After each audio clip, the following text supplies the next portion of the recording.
आज का बाइबल का वचन शामूएल का पहला ग्रंथ अध्याय 18 वचन 6 से 9 और अध्याय 19 वचन 1 से 7। और आज का सुसमाचार सन मरकुस के अनुसार अध्याय 3 वचन 7 से 12।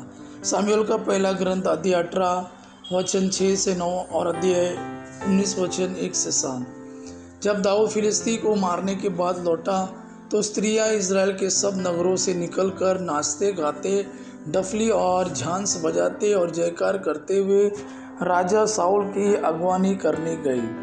वे नाचते हुए यह गा रही थी, साउल ने सहस्रों को मारा, दाऊद ने लाखों को। साउल यह सुनकर बुरा मान गया और बहुत अधिक क्रुद्ध हुआ।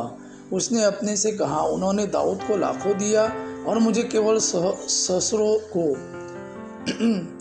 अब राज्य के सिवा उसे किस बात की कमी है? और उस समय से साउल दाऊद को ईर्ष्या की दृष्टि से देखने लगा। साउल ने दाऊद की हत्या के विषय में अपने पुत्र योनातान और अपने सब दरबारियों से बातचीत की। साउल का पुत्र योनातान दाऊद को बहुत प्यार करता था, इसलिए उसने दाऊद से कहा, मेरे पिता साउल तुमको मार डालना चाहते हैं। कल सवेरे सावधान रहो, तुम किसी जगह छिप जाओ और मैं शहर से निकलकर उस मैदान में जहाँ तुम हो अपने पिता के पास रहूँगा और तुम्हारे विषय में अपने पिता से बात करूँगा।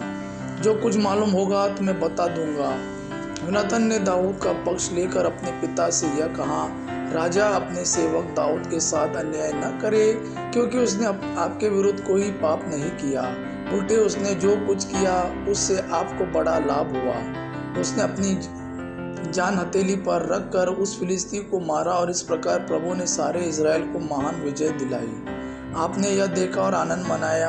अब आप क्यों अकारण ही दाऊद को मारकर निर्दोष रक्त बहाने का पाप करना चाहते हैं? साउल ने योनातान की बात मान ली और शपथ खाकर कहा, जीवित प्रभु की शपथ, दाऊद नहीं मारा जाएगा। आज का सुसमाचार सन मार्कुस के अनुसार अध्याय 3 वचन 7 से 12।